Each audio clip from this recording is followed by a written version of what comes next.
Estamos tendo vários tipos de aulas, vários tipos de palavras, mas a ideia do Senhor é que em várias formas, em várias maneiras, Ele possa falar aos nossos corações e nos levar a alguma prática, nos levar a uma mudança de vida. E eu tive um pouco de dificuldade para preparar a palavra hoje à tarde, porque eu sinto que nós precisamos de algo do Espírito, nós precisamos de algo de Deus dentro de nós, é algo menos acadêmico e mais espiritual. Mas vamos estar diante de Deus, orando e buscando, e Ele vai fazer isso, se não hoje, mas durante o decorrer desses dias. Se nós tivermos sede e fome, Ele vai nos dar aquilo que nós pedimos, amém? Amém.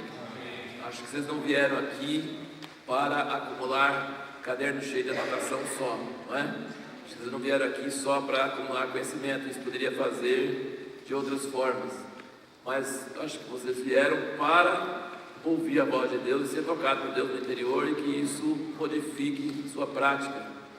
O tema da nossa escola aqui é como viveremos nesses tempos do fim, como devemos agir agora, que pessoas não devemos ser em santidade e piedade, aguardando a volta do Senhor, aguardando esse cataclisma, quando tudo será queimado e dissolvido, aguardando todas essas coisas previstas, necessárias, mas que não são o alvo. Então nós não devemos ficar deprimidos, pensando na perseguição, pensando nas coisas terríveis. Nós devemos ter um alvo além disso, né? Diz que Jesus sabia que ia para a cruz, sabia que ia sofrer. Ele tinha lido Salmo 22, quem leu o Salmo 22 hoje? Alguém leu? Na nossa leitura diária, ontem, hoje, esse Salmo 22, como que Davi podia descrever tão claramente a crucificação? E ele não sabia nada sobre Jesus, nem a crucificação, ele sabia que ele estava passando apuros, mas depois ele fala exatamente a crucificação de Cristo. Então, é possível a gente sair de nossa situação atual e entrarmos no nível profético para sabermos o que vai acontecer no futuro e como nos preparar para isso. Então é isso que Deus quer para nós, né? Como dentro de cada um de nós, dentro da situação onde nós nos encontramos, Deus não quer que a gente faça coisas impossíveis, né? Não quer que a gente faça coisas sobrenaturais. Ele quer que a gente age de forma natural dentro de nossas circunstâncias para preparar para aquilo que virá, que Ele vai fazer sobrenaturalmente. Então, primeira aula, que foi no domingo de manhã, nós falamos sobre o tempo e as épocas, nós falamos sobre o Cronos e o Kairos, nós falamos sobre a estratégia de Deus de ter o mundo ter dois tipos de tempo: o tempo corrido, tempo de rotina, o tempo onde nada muito espalhafatoso acontece, que tudo é normal. Ele jurou, inclusive, depois do dilúvio, colocando o arco-íris, ele jurou que não ia assustar a humanidade toda hora, queria deixar um grande susto para o fim. Ele jurou, falou assim: não vai ficar toda hora que vem uma tempestade, vai dar o dilúvio de novo. Não, ele falou: olha o arco-íris, toda vez que vier chuva vai vir o arco-íris, eu garanto para vocês, não vai acontecer de novo.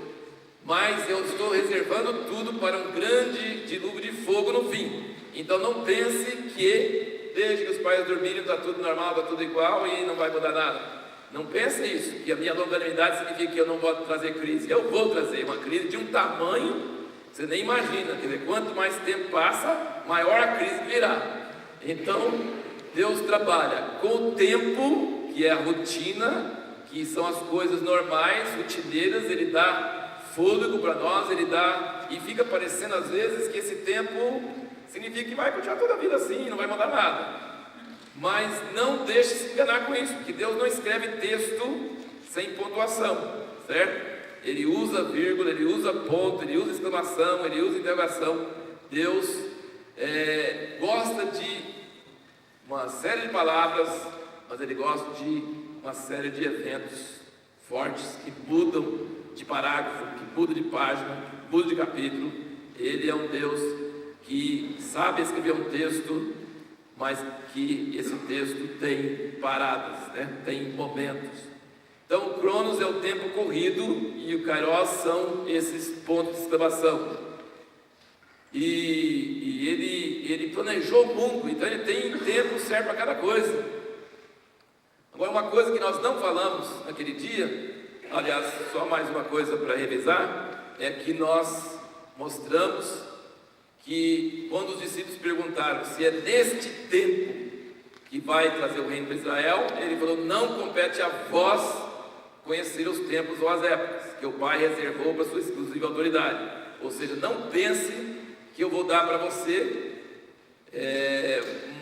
a planta, que eu vou dar para você o mapa, que eu vou mostrar para você todos os lugares que vão ser atacados, a data que vão ser atacados, que jeito que vai ser. Não, eu sou o Senhor dos Exércitos, eu tenho o quartel-general, eu mantenho o controle sobre tudo, e eu só libero para as pessoas certas, na hora certa, o tantinho certo que ele precisa saber para fazer e para acontecer o que eu quero. Eu mantenho o controle, Nós temos exemplo, por exemplo, Pedro saiu de lá da casa de Simão Curtidor e não sabia exatamente o que queria encontrar lá, e aí teve que abrir a porta dos gentios até sem querer. Então Filipe saiu de Samaria, foi lá para o deserto e encontrou Eunuco. Então Deus vai falando com pessoas, mas ele só fala o suficiente.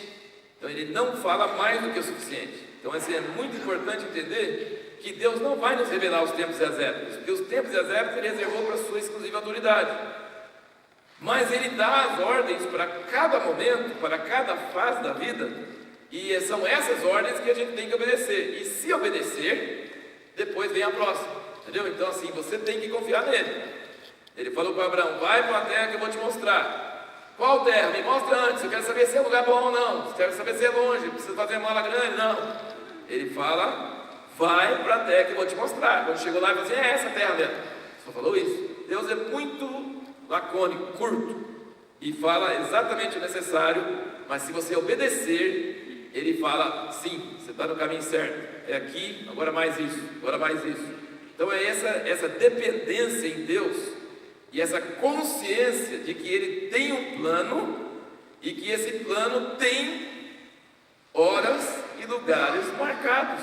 Então assim, em nossas vidas também, ele diz que os nossos dias foram escritos antes de nós sairmos do ventre da mãe. Ele já tem todos os dias escritos. Ele tem as boas obras preparadas para nós antes da fundação do mundo. Nós é que temos que correr atrás para saber quais são as boas obras que ele preparou, mas que ele preparou.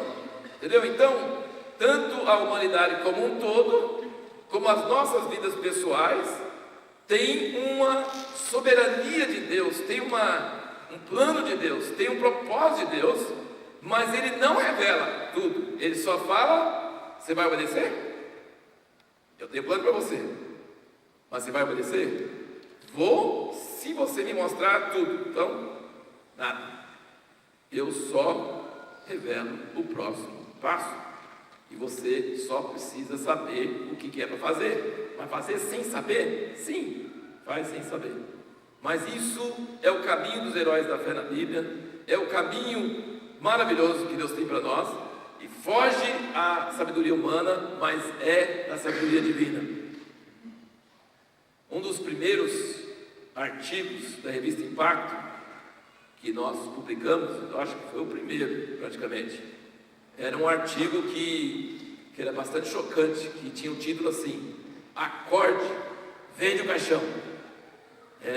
Então, o que você entende quando fala assim: acorde, vende o caixão? O que você entende?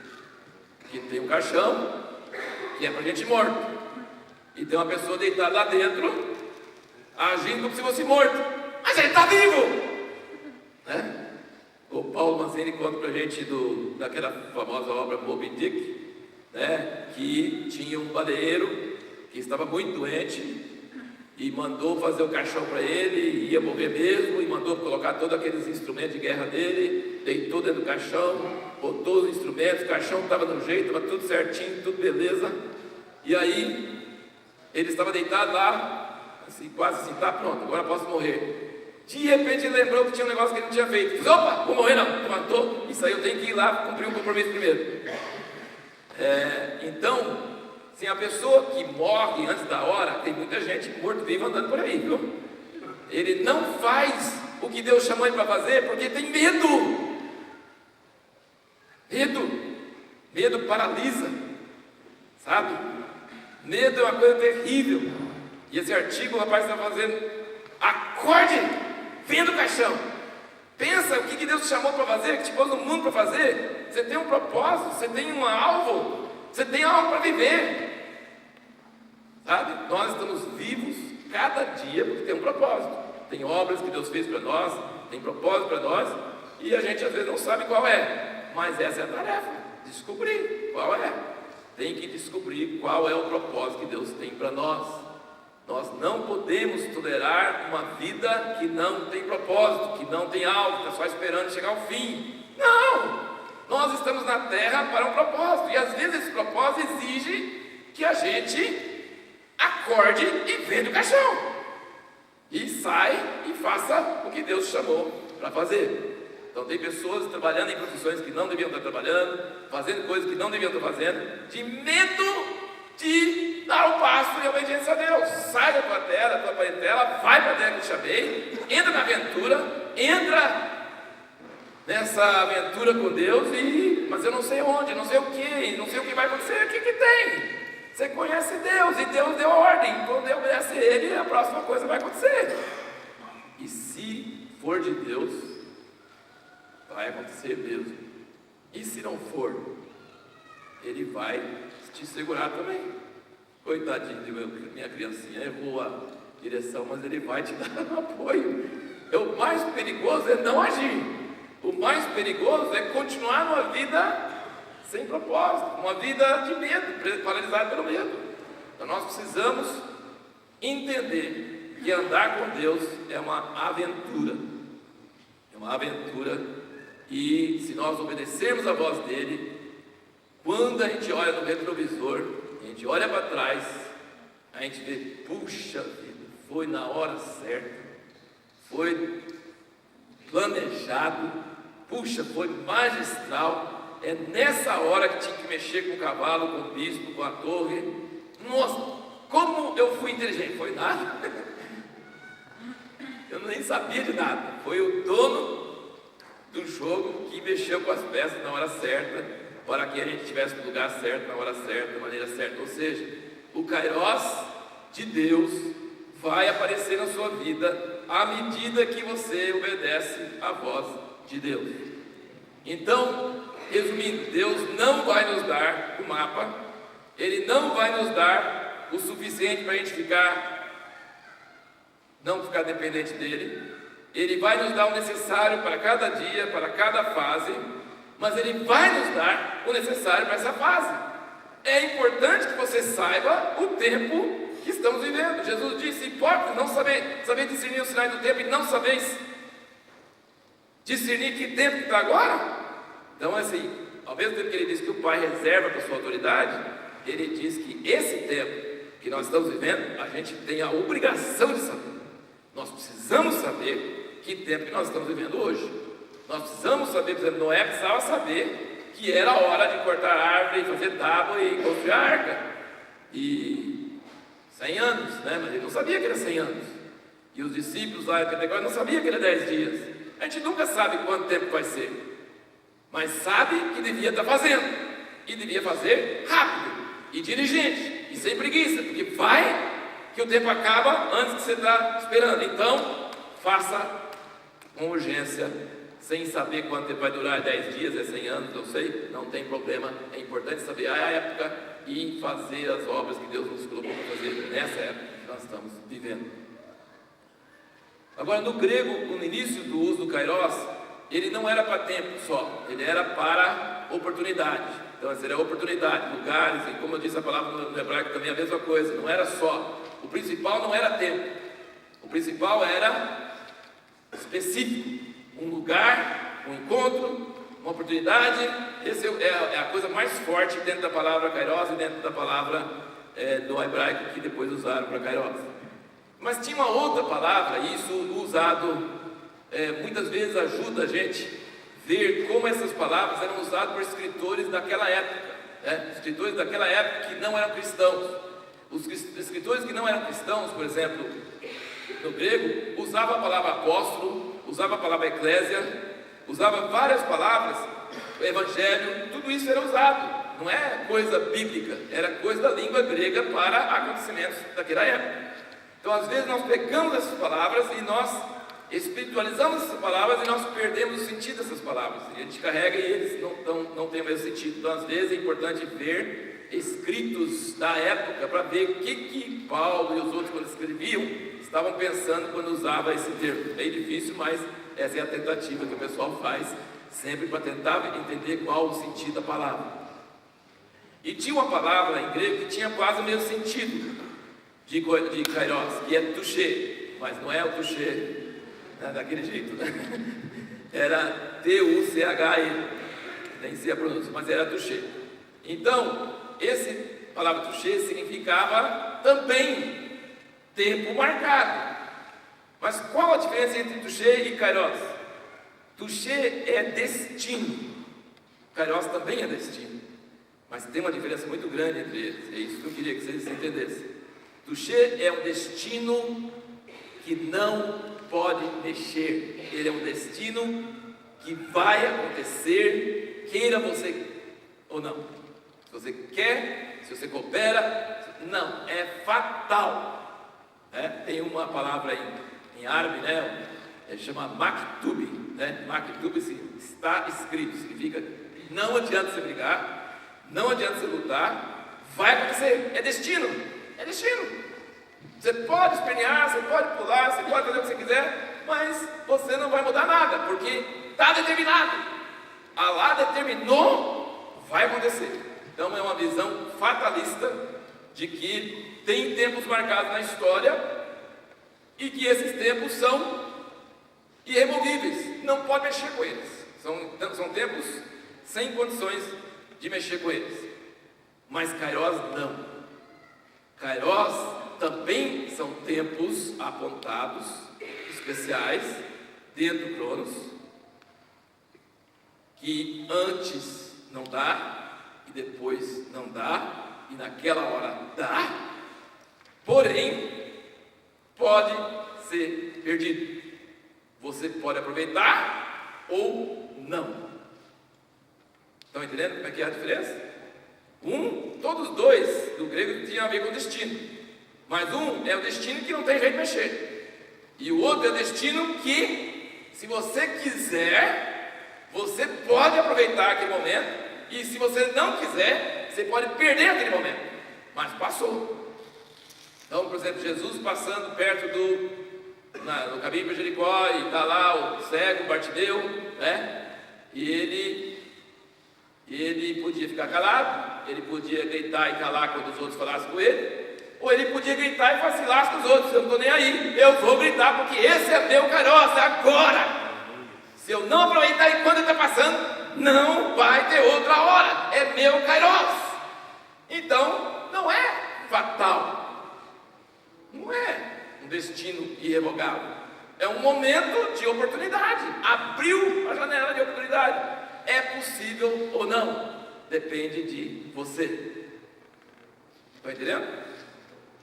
Isso é muito importante entender que Deus, o Senhor dos Exércitos, Ele é soberano, Ele tem os tempos marcados para cada coisa, porém Ele inseriu o homem no meio do processo, e o homem pode ou não aproveitar esses momentos kairos de Deus. Por isso, se torna assim mais importante ainda nosso tempo aqui. Você está aqui, não é à toa, uma série de circunstâncias que fizeram com que você estivesse aqui hoje. Se você foi trazido por Deus, se foi um anseio do coração de Deus que você está aqui, então Ele tem algo para falar com você, que vai entrar na correnteza da sua vida e vai abrir oportunidades, momentos kairos, para que Deus mude a sua vida. Amém? E nunca Deus é fatalista, no sentido assim: você perdeu meu filho, acabou. Não. Esses dias eu tive o grande prazer de estava lá em Jundiaí, com os irmãos chamados Richard Blackaby, que é filho do Henry Blackaby, que escreveu o livro Experiências com Deus. E era um pastor tímido, meio caipira, lá do interior do Canadá, e não tinha nada especial do cara, e ele entendeu um princípio de ouvir Deus e obedecer Deus. E a regra no livro dele que fala para de ficar agitado, para de andar correndo por aí, discirna onde Deus está operando e vai cooperar com ele. Para e fica olhando, para. E a hora que você vê que Deus está agindo em algum lugar, vai lá. E se você cooperar com Deus, aí suas obras terão frutos. Então essa é a revelação que ele teve, uma revelação bem simples. O livro dele é bem simples, mas se tornou um movimento mundial. Assim, o que ele chegou ali na Casa Branca, orar pelo presidente. Ele chegou assim, as gerações que eu via o filho dele, que é mais ou menos da minha idade, meio jovem ainda, né? Mas não é tão jovem assim, né? Filho dele, eu até pensei, nossa, filho do Henry Black, ele deve estar bem velho, está bem velho mesmo. O filho dele estava em Jundiaí, e ele está falando a mesma coisa que o pai dele falou. E sabe qual que mais tocou nossos corações? Ele deu testemunho de uma senhora que ele visitou. E essa senhora esteve num acidente de carro, e o marido dela morreu, e ela ficou paraplégica, da cintura para baixo, e ela era pobre. Então ele diz: viúva, pobre, e nunca tinha pregado para ninguém, e já estava com 66 anos de idade. Aí ela falou: Deus, eu quero morrer. Aliás, esse assunto de morte também tem sentido bastante tocado por Deus esses dias sobre isso. Você não morre sem que seja fechado um assunto entre você e Deus. Deus é que é dono da vida e da morte, amém? Deus é o dono da vida e da morte. Ele que sabe a hora de morrer. Mas Ele também sabe ouvir você se você não quer morrer. Ele é soberano, mas você não morre se você não quiser. Você tem que permitir. Isaías saiu de casa um dia de manhã e falou: Deus falou: vai lá, fala com Ezequiel que é para ele morrer. Põe a casa em ordem, faz o testamento, arruma tudo em ordem que ele vai morrer. Aí quando Isaías saiu, chegou no átrio, Deus falou assim: volta lá e fala que vai viver mais. Falei: Deus, resolve o que você quer, né? Você me acordou de manhã para ir falar com o cara para morrer. Agora eu acabo de falar com ele, você fala para desfalar. Ele falou: mas aconteceu uma transaçãozinha nesse meio tempo, que ele virou o rosto para a parede, chorou e orou, então eu mudei de ideia. Eu vou dar mais 15 anos para ele. E tem um detalhe, tem uma pasta de figo. Quando ele pôr a pasta de figo, vai sarar e vai dar tudo certo. E também eu vou fazer o sol voltar um pouquinho, vou fazer uma série de coisas, só por causa da oraçãozinha de Ezequias lá para a parede, né? Então, esse negócio de morte é um negócio muito sério. A morte dos filhos de Deus é uma coisa muito séria, a gente precisa entender isso. Pessoas que não são para morrer, podem ter tudo para morrer e não morrem. E pessoas que estão saradinho, muito legal, tudo arrumadinho, podem morrer de uma hora para outra. Sim, é porque depende dessa transação, né? Deus fala assim: chamar você. Não, eu não quero ir não, tenho coisa para fazer, tem certeza? Entendeu? Então essas conversas são muito, muito interessantes, né? Então, essa mulher queria morrer, muita dor, sem propósito, 66 anos de idade, perdeu o marido, viúva, sem dinheiro. E Deus falou: não quero que você morra não, você tem uma obra a fazer. Eu falei: obra? Até 66 anos não fiz nada. Quando eu não era paraplégico, não fiz nada. Quando eu era casado, não fiz nada. E agora tem uma obra para mim? Fala sério. 66 anos de idade, paraplégico, viúva, o que o senhor tem para mim? Mas Deus tinha uma ideia para ela. Então ela ficou viva e ela ficou sabendo de um curso de evangelismo, de como evangelizar. Ela foi lá, cadeira de roda, fez o curso, e ela pegou um caderno e pregou para uma pessoa, e a uma pessoa converteu, e ela pôs o nome no caderno. Ela falou assim: sabe que esse negócio é gostoso? Deus, deixa eu pegar para mais um. Ela pregou para mais um, mais um nome no caderno. E às vezes gastava 6 meses, coisa assim, não era assim, saindo evangelizando assim, não. Era quando oportunidade, na fila, no consultório médico, em algum lugar, falar para a pessoa convertia, ela anotava o nome no livro. Isso começou com 66 anos de idade. E esse irmão foi lá visitar ela quando ela estava com 80. Então ele foi visitar essa irmã com 80 anos de idade. Quando ele chegou na casa dela, ele entrou na casa e falou assim: deixa eu ver o caderno! Deixa eu ver o caderno! Falei: pois não. Sabe quantos nomes tinha no caderno? Depois de 14 anos, 66 a 80, 14 anos de vida, nunca tinha pregado para ninguém até 66. 3.173 pessoas. 3.173 pessoas. Gente, essa é a mensagem do Henry Blackaby, agora do filho dele. A mensagem é: Deus usa pessoas comuns. O tradutor do dia lá estava errando, ele usa pessoas ordinárias. Não, ele usa pessoas ordinárias também. Mas ficou falando ordinária toda hora. Eu falei: meu Deus do céu. Mas depois o pastor daqui falou: gente, não é gente ordinária, é gente comum. Mas Deus usa pessoas que não têm nada de especial, nada de destacado, que acham que são nada, mas começando um por um, e obedecendo a voz de Deus, Deus faz proezas. Não é maravilhoso isso? Então assim, o momento Kairos para ela chegou com 66 anos de idade, em circunstâncias totalmente adversas. Será que ela não podia ter entrado antes? Podia, sabe? Tem muitas oportunidades. Acho que se você olhar para sua vida para trás, você vai falar assim: meu Deus, eu já deixei passar tantos momentos Kairos, eu já deixei passar tantas oportunidades, eu deixei de falar para pessoas que eu devia ter falado, eu não dei testemunho que eu devia ter dado testemunho, eu desobedeci a Deus, Ele mandou fazer coisas e eu não fiz. Mas irmãos, Deus é o Criador da vida. Se você não der certo aqui, a planta cresce, e Ele dá um outro galho, e lá na frente vem outro. Você errou, não é o último trevo, tem mais na frente, entendeu? Você pode fazer a escolha certa lá na frente. Você perdeu muitas oportunidades a certa altura, você pode começar as obras que Deus planejou para você depois. Não conte com isso agora, mas conte com isso pelo passado, amém? Não vai contando com isso para frente não, porque pode ser que você chegou no último trevo e não tem mais, né? Mas Deus sempre está, enquanto você está vivo, enquanto você está na terra, Deus tem um propósito na sua vida. E a única tarefa sua é descobrir qual é. Você precisa entrar em contato com o comando geral e falar: Deus, por que eu estou aqui? O que eu estou fazendo aqui? Minha mãe, depois que meu pai morreu, ela estava bem velhinha e bem desanimada com a vida e querendo partir mesmo. Esse negócio de morte você tem que saber mesmo, sim.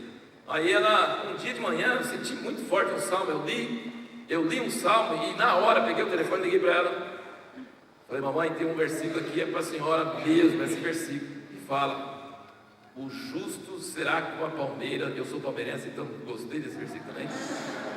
O justo será como a palmeira, na velhice darão ainda frutos. Eu li e Deus falou assim: é sua mãe, liga para ela. Eu liguei para ela assim: a senhora vai dar frutos. E ela sempre falava: eu não estou vivo à toa, velhinha, sem força. A senhora já criou tantos filhos naturais, adotivos, já serviu tantas pessoas, ela podia aposentar, né?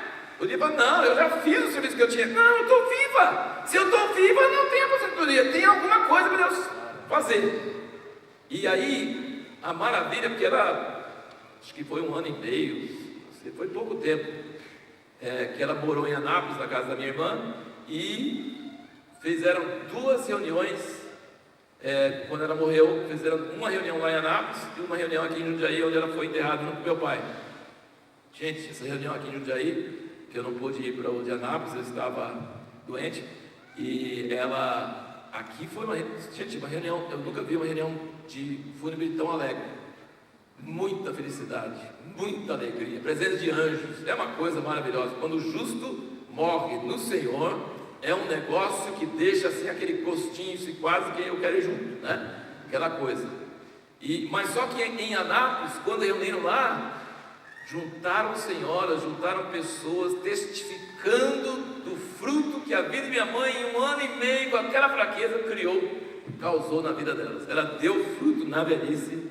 É possível, cada dia de nossas vidas, Deus está conosco aqui com um propósito. Ele tem um propósito para nós, e nós precisamos discernir esse kairós, essas oportunidades, esses momentos. E não é fatalismo, não é irrevogável, pode passar e você perder. Então fique atento para aproveitar as oportunidades, né? Eu não jogo videogame, nada disso. Nunca, assim, não tenho essa afinidade. Mas eu já vi jogando bastante. E você sabe aqueles negócios que fica assim, né? Vai comendo vidas, né? Pensa na sua vida.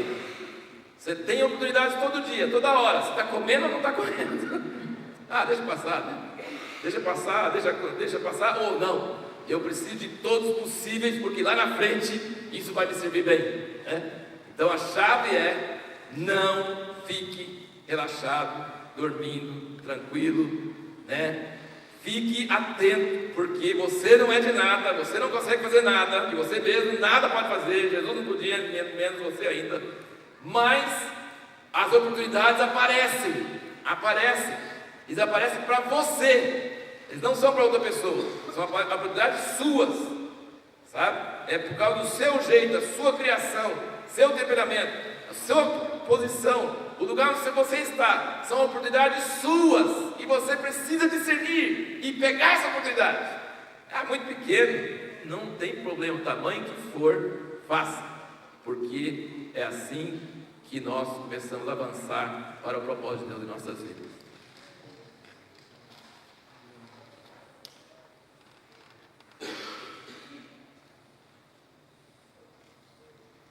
Eu ia ler bastante versículos, mas não vou.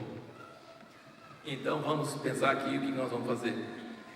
Eu vou construindo à medida que nós estamos aqui diante de Deus, né? Eu vou citar alguns exemplos de kairós, só para você saber que tem, como é usado na Bíblia. Ele é usado, por exemplo, naquela parábola de Jesus sobre a vinha que ele deixou para outros cuidarem enquanto ele foi na viagem. Ele diz que eles tinham que entregar os frutos no kairós. Então significa que o kairós era a época da colheita. Eles não tinham que entregar fruto antes e nem depois. Eles tinham que entregar o fruto na hora que fosse a hora da colheita. Mas eles não entregaram os frutos. E quando o Senhor mandou os mensageiros, eles mataram, apedrejaram, ele mandou o filho, mataram o filho. E aí diz que ele ia chegar, matar aqueles vinhateiros, sei lá como é que fala o nome, aqueles cuidadores de vinha, e colocar para outros que vão fazer o quê? Entregar os frutos no kairós certo. Então, nesse sentido, kairós pode significar um tempo correto. A planta tem a hora de sementeira, tem a planta de brotinho, tem a planta de ser podada, tem o tempo certo para cada coisa. E quando ele chega o tempo certo de dar a uva e amadurecer a uva, aí não pode ficar muitos dias. Se passar aqueles dias, a uva estraga. Se pegar antes da hora, é uva verde. Entendeu? Então você tem que saber o kairós, que significa, ele não é uma coisa profética, coisa espiritual, cósmica, não, é uma coisa natural da vida que precisa de um tempo para amadurecer, e quando chega o tempo de amadurecer, precisa aproveitar esse tempo que tem para amadurecer. Um outro exemplo que ele usa do kairós é quando ele fala dos servos, que o Senhor sai e fala, guarda, cuida dos outros servos, dá o alimento para eles, no quê? No kairós, no tempo certo. Tem hora de ter almoço, tem hora de ter janta, tem hora de ter café. Não dá fora da hora, dá na hora certa. O neném tem que aprender Kairos, não é verdade? Ele tem que aprender que toda hora que dá vontade de mamar, não é hora de mamar. Ele mama naquelas horas marcadas, que significa apontados, Kairos, né? Então existem esses Kairos que são cíclicos, que são normais, que são dentro da rotina da vida, que estão dentro do processo da vida. Então assim, Deus usa muito esse termo quando ele fala assim, não é o tempo ainda, ou é o tempo natural. E quando Jesus foi pegar figo naquela figueira, quando não era tempo, não era o Kairos, foi pegar figo fora da hora, entendeu? Então assim, existe o Kairos que é os tempos certos da vida. Então quando você quer fazer antes da hora, você deixa fazer depois da hora, você perde. Você precisa manter essa rotina e esse ritmo, né? Agora, vamos virar aqui para Marcos 13, 33.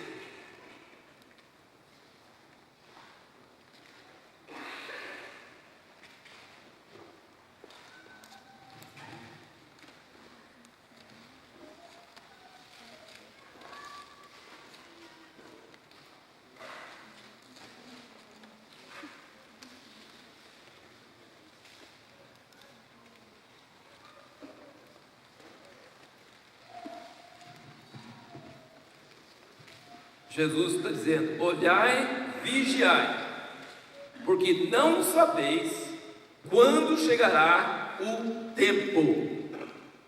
Então, no relógio, se tivesse marcado, se tivesse na folhinha, no calendário, daria para saber o tempo, mas ele não fala. Então ele fala assim: olhai e vigiai, porque não sabeis quando será o tempo.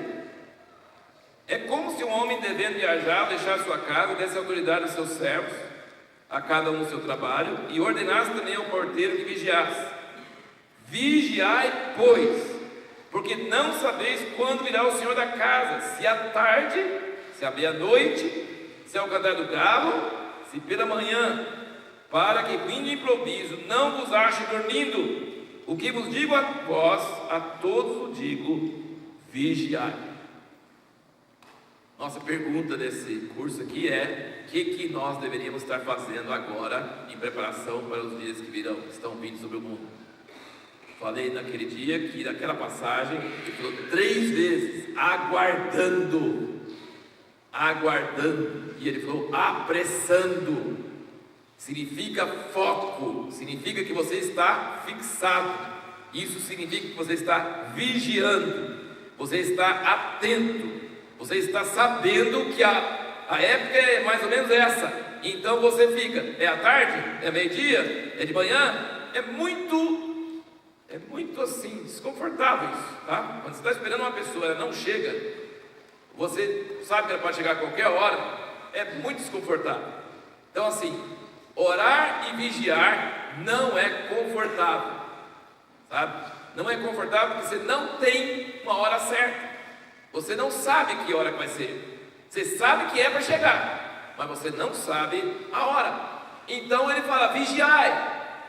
Deus quer que a gente fique incomodado, aguardando, vigiando e não cansando, não desistindo.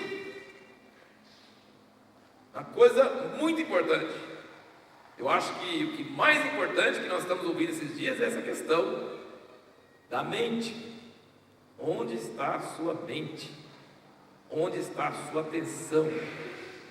Você tem uma vida compartimentada, então esses dias aqui em Sorocaba vai ficar numa gavetinha, depois você vai fazer outras coisas, depois você vai fazer outras coisas, ou Deus está falando no seu coração para estar de sobreaviso o tempo todo?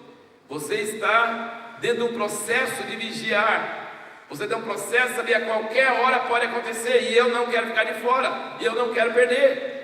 É uma tragédia ficar esperando muito tempo e depois desistir, e ele chega. É uma tragédia. Então nós precisamos, assim, essa é a exortação de Jesus. Você não sabe o Kairos, você não sabe, então vigia.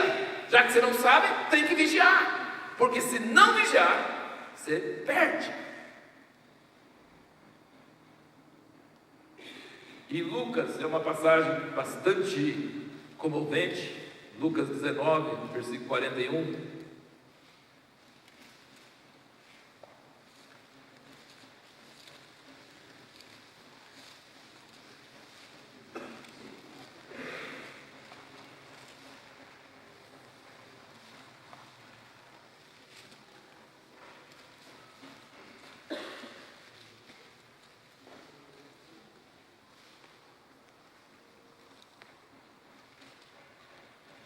gente não sabe todos os detalhes de Jesus, assim, como ele era quando era homem. A gente sabe que ele não era onisciente, que ele despiu-se dos seus atributos divinos e desceu e se tornou carne. Então ele dependia do Espírito Santo, como nós também podemos depender, para saber o necessário para cumprir a vontade de Deus. Se não fosse assim, ele não precisava passar a noite orando. Antes de escolher os 12, ele teve que passar a noite toda orando, para Deus dar os nomes para ele. Ele tinha muitos discípulos, mas era uma decisão meio importante, porque ele tinha que escolher 12 cujos nomes iam estar nos fundamentos da Nova Jerusalém. Ele tinha que escolher nomes certos. Ele não podia errar. Ele não podia errar nessa escolha.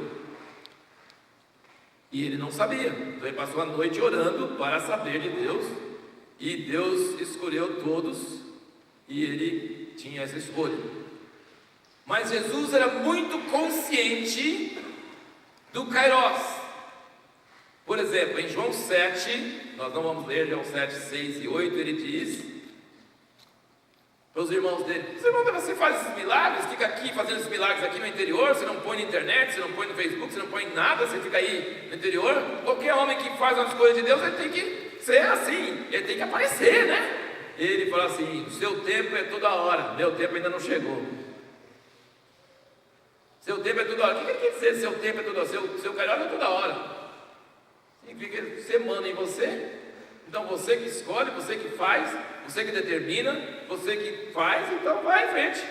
Mas o meu tempo não chegou porque o Pai ainda não liberou, então eu não posso subir. Aí logo depois que os irmãos dele subiram, ele subiu. Fica fazendo pirraça, né?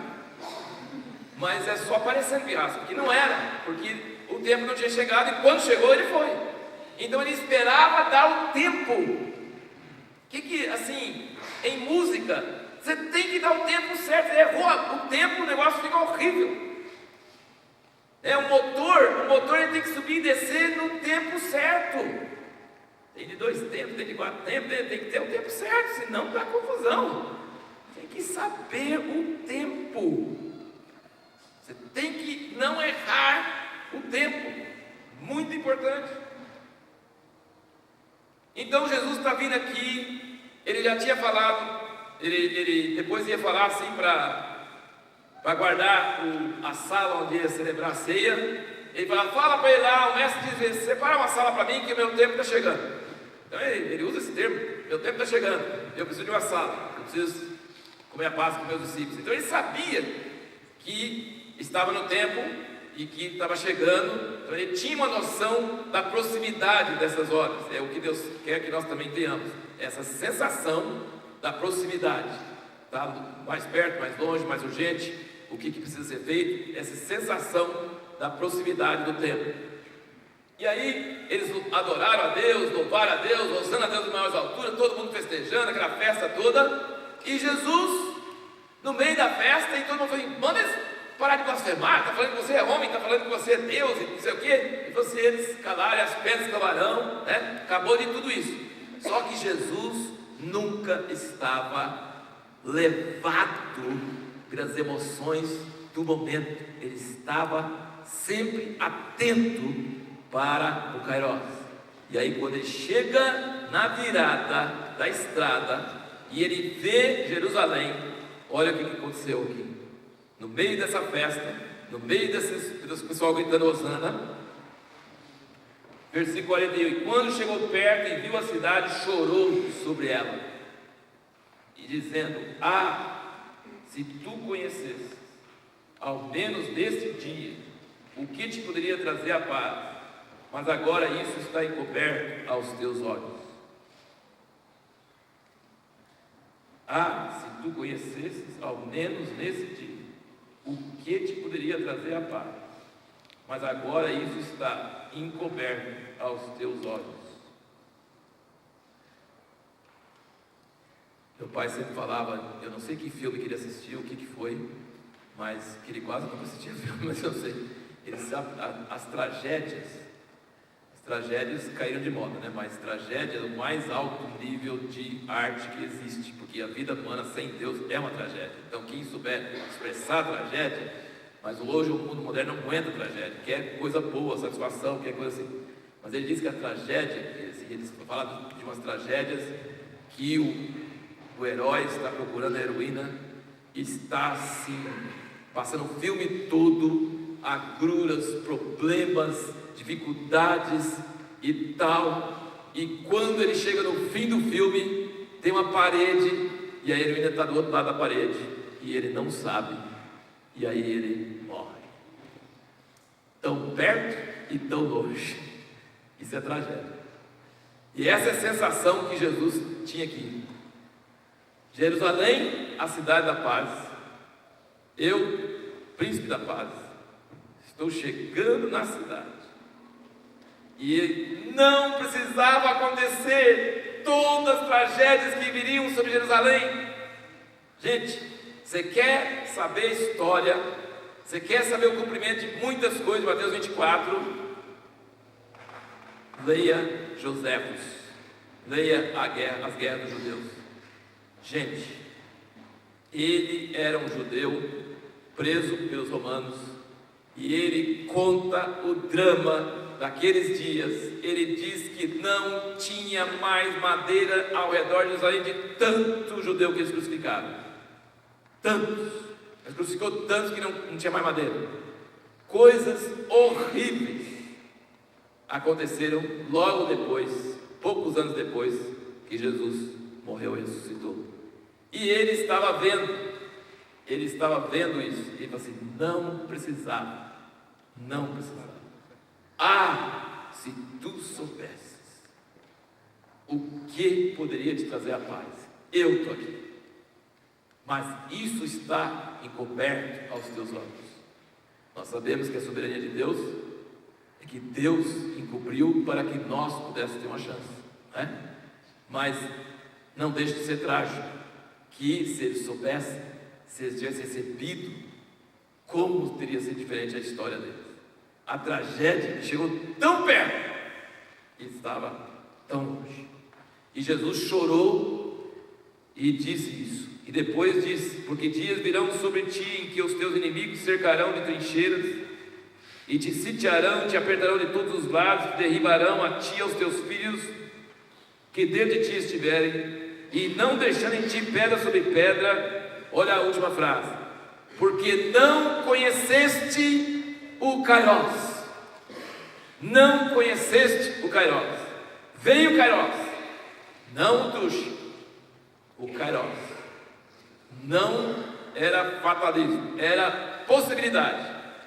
Você não soube, você não viu, você não aproveitou. E ele chorou sobre Jerusalém. Bom, agora eu queria falar um pouquinho de um assunto diferente. Eu quero falar sobre esse tempo que nós estamos vivendo. O que nós estamos entendendo sobre esse tempo? Falei no domingo que nós estamos entendendo que a igreja está numa situação deplorável, sem condições de enfrentar os desafios que virão sobre ela. Ela está sem força, sem vigor, sem capacidade. Está assim precisando de algo muito grande, senão ela vai fazer feio esse último combate que vai ter entre as trevas e a luz. Mas que Deus tem planos. Amém, irmãos? Deus tem planos. Não são os homens que têm planos. Deixar para nós o negócio não vai dar certo. Mas Ele não vai deixar para nós. Ele está soberanamente operando na história. E parece que Ele está perdendo, porque o povo dele está meio desarrumado, está meio despreparado, está meio do jeito que o irmão Wesley falou ontem, está meio ficando contaminado. A próxima geração está começando a ficar comprometida. Aliás, irmãos, esse é um assunto que eu não sei assim, o que Deus pode fazer para a próxima geração, para as nossas crianças. Nós precisamos entender de Deus como agir. Precisamos entender. Não pode sabe? Não pode ter igrejas que tem reunião uma vez por semana, famílias que estão com as crianças à noite e tal, e as escolas ensinando as crianças lavando cerebral o tempo todo. Não tem jeito. Nós precisamos entender, se nós vamos ser uma comunidade que prepara para a volta de Cristo, nós precisamos preparar para a nossa geração, e nós precisamos fazer alguma coisa sobre isso. Esses dias nós tivemos a visita dos PMs de Cristo, que estão com um movimento grande no Brasil inteiro. Eles vão fazer um encontro em setembro das Forças de Segurança do Brasil, não só dos PMs. As Forças de Segurança do Brasil vai ser enorme lá em Brasília. Estão assim movimentando, entrando até na Igreja Universal, em outras igrejas, lugares que não poderiam entrar, estão entrando porque não são uma igreja concorrente, são PMs de Cristo, são pessoas profissionais que estão mobilizando outros profissionais para invadir a sociedade, para causar uma mudança, para ser sal e luz. Em todos esses meios. Por que não tem políticos de Cristo? Entendeu? Nós precisamos entender que a igreja sozinha, individual, não vai mudar nada. Fica perdido no meio e perde o sabor. Nós precisamos ajuntar e nós precisamos fortalecer uns aos outros e nós precisamos ver mudança acontecendo dentro da sociedade. Porque senão fica tudo assim avulso por aí, não faz mudança nenhuma e em vez de afetar, é afetado, né? E não muda a próxima geração, começa a adotar as mesmas coisas, a marca da besta fica colocando na mente, na consciência. Nós estamos numa situação dramática. Mas Deus não vai perder. Deixar para nós a gente perde, mas deixar para Ele não. E tem uma coisa acontecendo no mundo, irmãos, muitos anos já, é um movimento de oração mundial. Quando Deus levou algumas pessoas para orar em cidades únicas, Nova York aconteceu uma oração ao meio-dia, por vários anos, e rompeu o avivamento. Quando Deus chama pessoas para orar, tem avivamento, sabia disso, irmãos? Tem avivamento. Ele fala, quem busca acha. Não tem segredo, é matemático, é firme.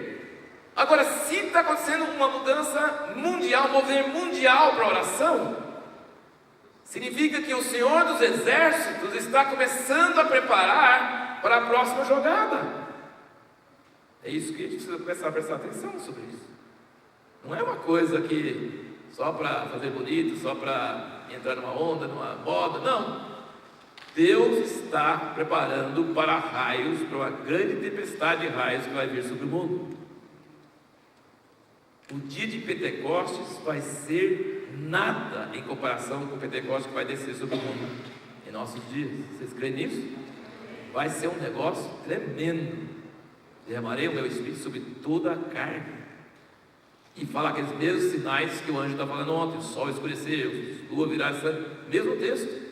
Então, junto com os últimos acontecimentos, Deus está preparando um derramamento do Espírito Santo como nunca houve na história da humanidade. Só que no século XX já houve derramamento do Espírito Santo numa escala que nunca houve. Aliás, tem centenas de milhões de cristãos hoje que não seriam cristãos se não fosse o derramamento do Espírito Santo no século XX. Milhões e milhões de cristãos hoje que são batizados no Espírito Santo e nem convertido não seria se não fosse pelo batismo do Espírito Santo no século XX.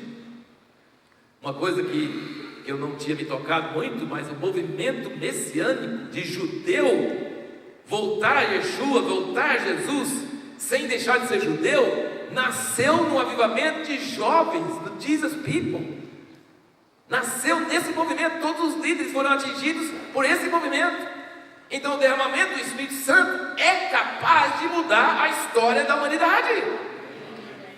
Agora a gente fica pensando que o Espírito Santo foi derramado no século XX, tal escala, e olha a bagunça que está a igreja, e olha a bagunça que nós estamos e tal. Sim, Deus não vai repetir a história do século XX. Ele está demorando porque Ele quer derramar o Espírito Santo sobre pessoas preparadas, pessoas que estão arando o terreno. Amém? Vocês estão ouvindo isso? Então vai demorar, se nós demorarmos. e vai apressar se nós apressarmos. E se nós não apressarmos, pode vir e perder um pouco do impacto, porque seria mais impacto se nós tivéssemos preparado mais. Então é isso que nós queremos falar um pouquinho agora sobre isso. Antes de Jesus voltar fisicamente nas nuvens, Ele virá sobre nós como chuva. Ele vem nas nuvens, Filho do homem, com as mãos marcadas, pés marcados. Ele volta, o mesmo Jesus que subiu, mas Ele não vai voltar antes que tenha essa vinda dele, a pré-vinda, como chuva. Vira comigo para Oséias, capítulo 6.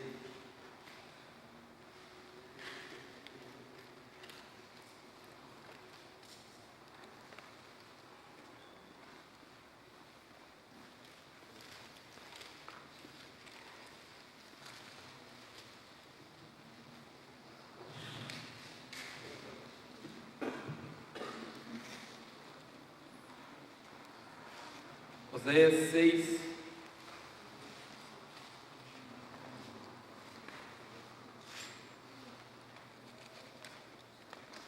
versículo: vinde e tornemos para o Senhor, porque Ele despedaçou e nos sarará, fez a ferida e nula atará. Depois de 2 dias nos ressuscitará, ao 3º dia nos levantará e viveremos diante dele. Conheçamos e prossigamos em conhecer ao Senhor. A sua saída como a alva é certa. Isso significa que está determinado, Ele virá, certeza que Ele virá. Ele falou: depois de 2 dias, no 3º dia nos levantará. Podemos até pensar, depois de 2000 anos, no 3º dia, sabe? Está falando claramente de tempos, de coisas marcadas por Deus. Mas o que a gente deve fazer diante disso? Esperar calmamente para que esse dia chegue? Não, conheçamos e prossigamos em conhecer o Senhor. A sua vinda como a alva é certa, amanhã vai vir. Então Jesus vai vir, Ele vai vir, com certeza. Irrevogável. Irrevogável. E Ele a nós virá como a chuva serôdia que rega a terra. Ele virá a nós como a chuva serôdia que rega a terra. Quantos aqui estão com desejo de participar dessa chuva? Você quer participar dessa chuva? Sabe, eles estavam lá em Pentecostes orando, não sabia quantos dias que ia orar, unânimes, em oração, unânimes. Jesus falou assim: não vai pregar o evangelho, não vai sair por aí fazendo nada, não, vocês não são capazes, vocês vão fazer besteira, não vai dar certo, vocês não vão ter coragem, não vai funcionar. Espera em Jerusalém, espera. Mas o que eles entenderam desse espera? Eles entenderam que espera é ficar vigiando, é ficar unido em oração, expectativa. Espera não é assim passivo, é uma espera com ardente expectativa. Estavam lá unidos, a mãe de Jesus, os irmãos de Jesus, os discípulos. Que coisa maravilhosa, gente, que coisa maravilhosa. Eles estão ali, eles não sabem que dia que vai acontecer. Vai 1 dia, vai 2 dias, vai 3 dias, vai 4 dias, vai 9 dias, nada, só orando, ouvindo a oração dos irmãos, orando igual a gente ora de manhã, orando igual lá em Jerusalém eles oram no dia do Pentecostes. Estão falando: será que vai ser hoje? Será que vai ser dessa vez? Orando, 24 horas, 24/7. Gente, nesse encontro que a gente teve agora nos Estados Unidos, eu e o Christopher lá, estivemos lá, o Mike Bacon falando, ele deu um testemunho de como Deus mandou um profeta todo esquisito falar com ele, e falou, ele citou várias coisas, é comprida a história, mas assim, falou várias coisas. Falou: você vai levantar o ministério de oração 24/7. Eu nem gosto de oração 24/7, eu vou levantar. Ele achou ridículo o que o cara está falando. E você vai fazer isso, vai fazer aquilo, várias coisas. Mas a última coisa que o profeta falou com ele Ele falou assim: vai ter milhões de pessoas lá na Ásia, lá naqueles brejos onde planta arroz no meio da água lá, e eles vão estar olhando o grupo de oração 24/7 aqui de Kansas em tela de televisão. E ele falou assim: agora você ficou louco de ver, né? Porque televisão tinha nas casas daqueles brutamontes e não tinha nem. Eles vão estar lá na Ásia, naquela pobreza, naqueles brejos, eles vão estar olhando a oração em tela de televisão. Vai, conta outra. E ele disse que nesses dias mesmo estavam fechando o contrato com o pessoal que distribui esses smartphones e esses programas ali, para justamente lá, Indonésia, Tailândia, esses lugares todos, vai estar ligado na oração 24/7. Já pensou? Como pode? Contou várias outras coisas, mas assim, Deus, quando Ele resolve fazer uma coisa, Ele vai fazer. Se você cooperar com Ele, você vai fazer. Ele vai fazer. Uma coisa tremenda. E sabe qual é a expectativa? Porque é muito, às vezes, orar é muito chato. E 24/7 então é mais chato ainda. Oração não é uma atividade muito assim, emocionante muitas vezes. É uma coisa que parece que não tem fruto, parece que não vai dar nada, parece que não vai ter nada. Mas a expectativa é que depois de muita rotina, muitos anos, muitas orações, de repente, ao vir o dia de Pentecostes, veio o ruído como de um vento tempestuoso e encheu toda a casa. Mudou a história da humanidade. 3.000 almas, 5.000 almas, o negócio pegou fogo. Irmãos, eu tenho uma visão da igreja levantando no mundo todo, esses grupos de oração em toda parte da terra, milhares deles em toda parte da terra. Você já pensou quando o Espírito Santo descer como chuva sobre nós? Vai transformar esse pessoal fraco, covarde, de nada, em testemunhos destemidos, poderosos, e o mundo vai falar assim: o que aconteceu? Onde você estava? Onde você estava? Nós estávamos achando que ia ganhar de lavada. De repente, a diferença entre o antes e depois do Espírito Santo descer é uma diferença maravilhosa. Deus pega um caipira, tinha trauma de galo, é Pedro. Toda vez que ele via galo cantar, por que a Bíblia fala tanto de galo com ele? Porque o galo era para ele lembrar. O galo canta toda manhã. Então, por mais que Deus usasse Pedro, toda vez que o galo cantava, ai. Entendeu? Então, assim, ele tinha um lugar onde Deus podia deixar ele bem humilde, bem quebrantado, bem nada mesmo, bem zero. Mas esse homem que negou Jesus diante de empregada, esse homem que jurou que não conhecia Jesus, que praguejou, que falou: não conheço esse cara.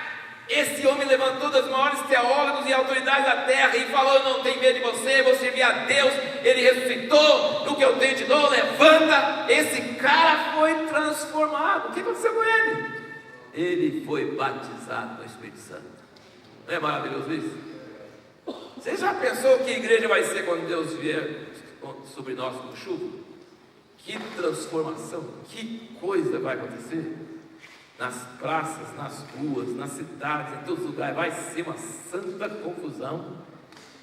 Eles vão falar assim: onde estavam esses cristãos? Os cristãos perderam medo da morte, perderam medo de tudo, estão totalmente revestidos. Isso é um negócio que vai fazer tremer a terra. Vocês acreditam comigo que isso vai acontecer? Amém. É um avivamento não só lá em Jerusalém, vai ser mundial, global. Vai ser uma coisa do mundo inteiro. Vai ser uma coisa, e Ele está preparando para isso pela oração. Nós precisamos entender como participar dessas orações, como levantar essas orações, como atrair mais pessoas para as orações. Nós precisamos preparar os vasos. Deus está para derramar o seu Espírito. Nós precisamos ter muitos ajuntamentos de pessoas, como tinha lá no dia de Pentecostes. Se nós cremos, nós precisamos agir em cima disso. nós cremos, nós precisamos preparar para que isso aconteça.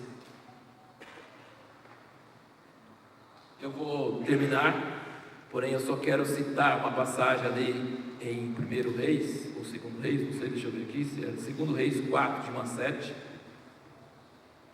que tinha uma viúva que estava desesperada porque estava em tantas dívidas, o marido dela tinha morrido, e falou com Eliseu: o que eu faço? Vão tomar meus filhos para ser escravos, eu para pagar a dívida. Ele falou: o que você tem? Ah, tem um pouquinho de azeite. Ele falou: então faz o seguinte, pega muitas vasilhas vazias. Pega muitas vasilhas vazias. Ele falou: não poucas. Eliseu era sempre assim, sabe? Eliseu era assim, ele nunca falava pega 10, pega 20, pega 50. Não.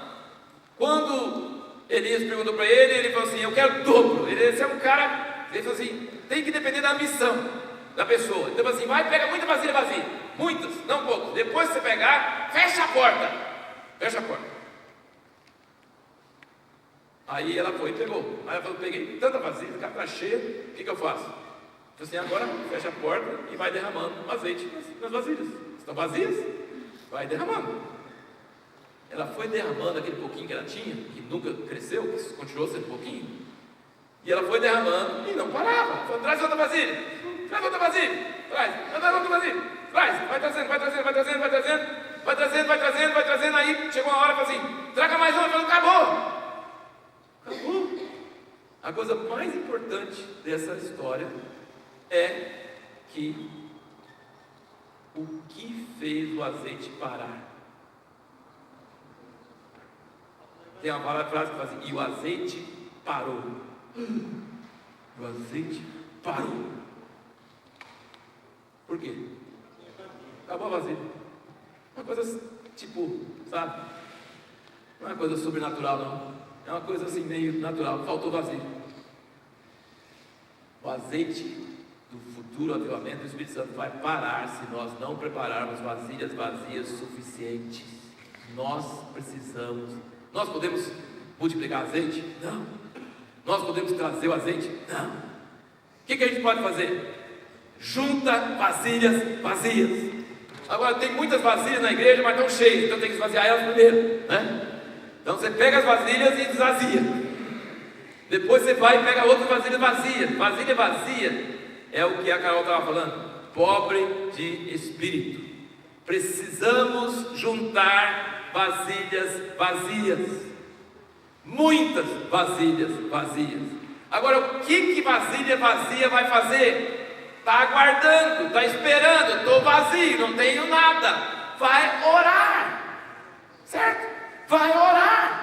Não vai orar aquela oraçãozinha. Vai para o lugar onde tem oração contínua. Vai ter um tempinho, vai para lá. Tem um momento, vai para lá. Vai ocupar sua mente, vai encher sua vida. Vai esperar, porque um momento desses, quando nós estamos orando, de repente virá um som como um vento impetuoso e coisas vão começar a acontecer. Jesus vai entrar nas nossas salas de oração e Ele virá sobre nós como chuva. Glória a Deus. E aí Ele terá um povo preparado para a volta de Jesus. Aí as coisas vão começar a acelerar. Aí as coisas vão começar a acontecer. Mas tem serviço para nós agora. Tem avivamento? Não. Tem chuva? Não. Tem azeite? Pouquinho. Pouquinho. Vai juntar vasilhas vazias. Vai atrás. Junta as pessoas. Fala com as pessoas. Começa grupos. Incentiva pessoas. Chama pessoas. Faz esse trabalho. Vai trabalhando. Essa é a obra que Deus está fazendo no mundo hoje. Isso vai crescer, vai fazer um barulho mundial de oração subindo, vai começar a fazer um barulho nos lugares celestiais. A coisa vai começar a movimentar e Deus vai vir, porque a sua vinda com a alva é certa. Ele virá sobre nós. Amém? Vamos ficar em pé.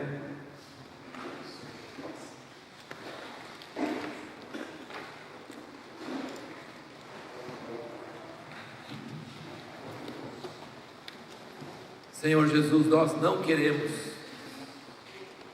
deixar passar o Kairos do Senhor em nossas vidas, em nossa época. Senhor, acorda-nos.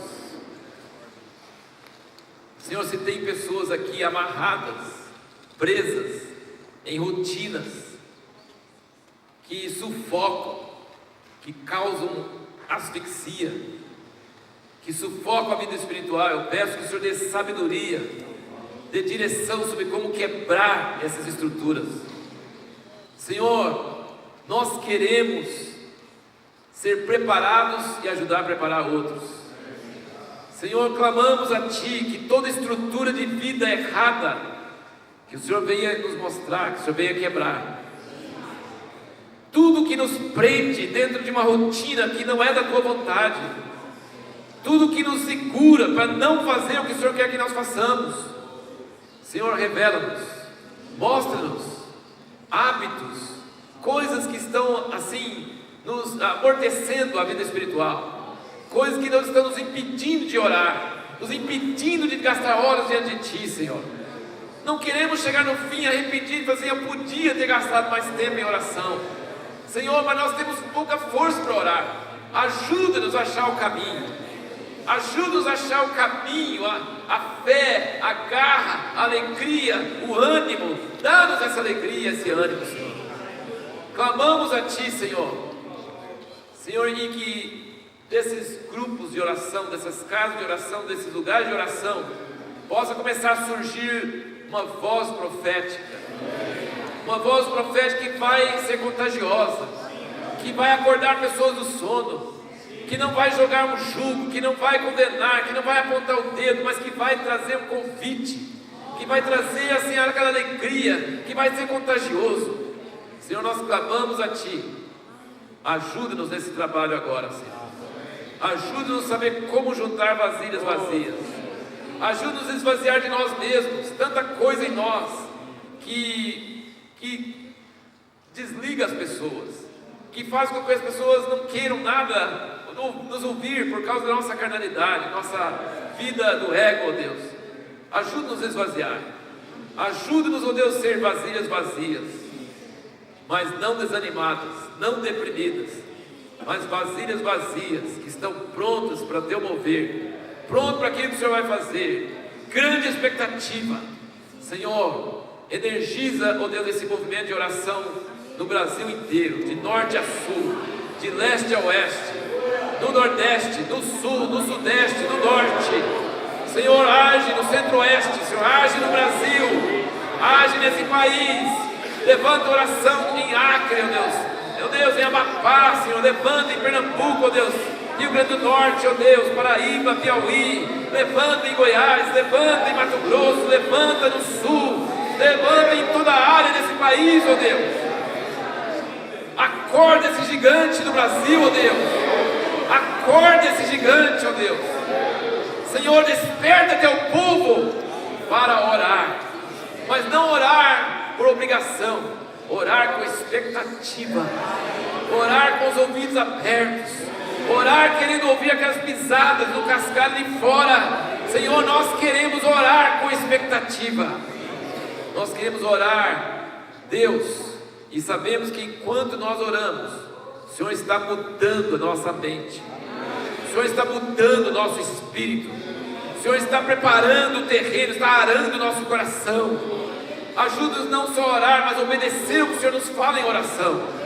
Senhor, dá-nos vidas coerentes com as orações. Senhor, coisas que o Senhor não gosta em nossas vidas, ajuda-nos a parar de fazer, e coisas que o Senhor gosta, ajuda-nos a fazer, Senhor. Senhor, quebra hábitos, ó Deus, quebra vícios, quebra rotinas, ó Deus, quebra essa prisão que está sobre a Tua igreja, Senhor. Senhor, tem misericórdia, Senhor. Dá-nos visão, dá-nos foco, dá-nos, ó Deus, essa seta que acerta o alvo, ó Deus. Dá-nos, ó Deus, um fogo em nossos olhos, dá-nos um fogo em nossos corações. Senhor, clamamos a Ti, Senhor. Quebra os hábitos vãos, ou os hábitos horríveis que roubam o nosso tempo, ó Deus. Leva Teu povo a não ser um povo domingueiro, mas ser um povo de oração, ser um povo acordado, ser um povo, ó Deus, que está na torre de vigia, ser um povo que está vigiando e orando e atento à tua voz. Sermos um povo que atende o Kairos em nossa vida individual, que atende o Kairos na vida da igreja local, que atende o Kairos no nosso momento da história. Senhor, dá-nos essa graça, nós te clamamos. Senhor, unge as nossas orações, unge o nosso espírito com o fogo do altar. Faz-nos, ó Deus, ser contagiosos. Faz, ó Deus, algo acontecer que vai mudar pessoas, mudar hábitos, mudar costumes. Aleluia, Jesus. Nós cremos que o Senhor virá sobre nós como chuva. Como chuva, o Senhor virá. Como a alva, a tua vinda é certa. Certamente o Senhor virá sobre nós. Aleluia, Jesus. Glórias ao teu nome, Jesus. Irmãos, cultive o ardor do Espírito em seu coração.